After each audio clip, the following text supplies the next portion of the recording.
Every night at 3 a.m., the girl would get up and drink a bottle of tap water, but this strange little habit ended up saving her life. That night, Daisy had just finished drinking and was about to head back, when a strange sound suddenly came from behind her. But when she went downstairs to check, she was terrified to see a huge tiger inside the house. Daisy froze on the spot. She didn't dare make a sound, afraid she'd alarm the beast below. She tiptoed back to her room and gently shut the door, but she still felt uneasy, so she quickly turned off the lights and hid herself in the dark. Then Daisy hurried to call the police, but to her despair, her phone was downstairs. What should she do now? Daisy nervously walked to the door, gently opened it, careful not to make a sound. Then she gathered her courage and slowly poked her head out. Once she was sure the tiger wasn't there, she darted into the hallway and grabbed the landline to call for help. But to her shock, there was no signal on the phone. Just then, a low growl suddenly reached her ears. She crept to the wall and was horrified to realize the tiger was coming upstairs. She didn't have time to think and rushed to her brother's room, planning to wake him up.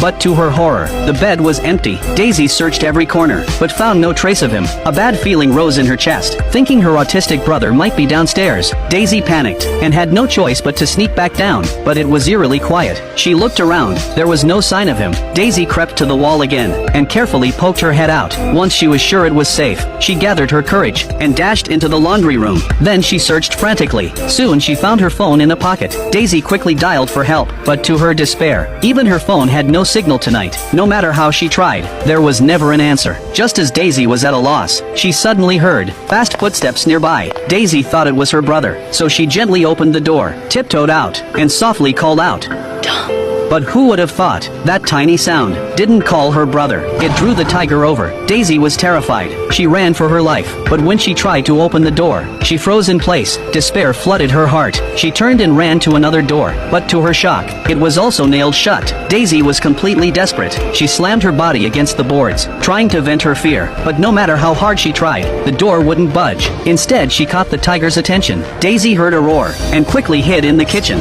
then climbed onto the counter, hoping to escape through the window. But to her surprise, she found a crack in the boards, so Daisy grabbed an iron and smashed at the window. Just as she was about to break it, the door suddenly shook violently, like it would split open any second. In that critical moment, Daisy jumped down, grabbed a trash can, and prepared to climb the vent. But the inside was too smooth. She couldn't get up. As the wooden door began to splinter, Daisy kicked hard, and at the last second, she finally climbed into the vent. Watching the tiger pace below, Daisy didn't even dare to breathe. Her heart pounded like thunder. Her body trembled non-stop. Even her hair was shaking. But even worse, 2 hours passed, and the tiger still wouldn't leave. After holding on for so long, Daisy's strength was fading. Sweat dripped uncontrollably. Her limbs trembled violently. Just when she was about to give up, her phone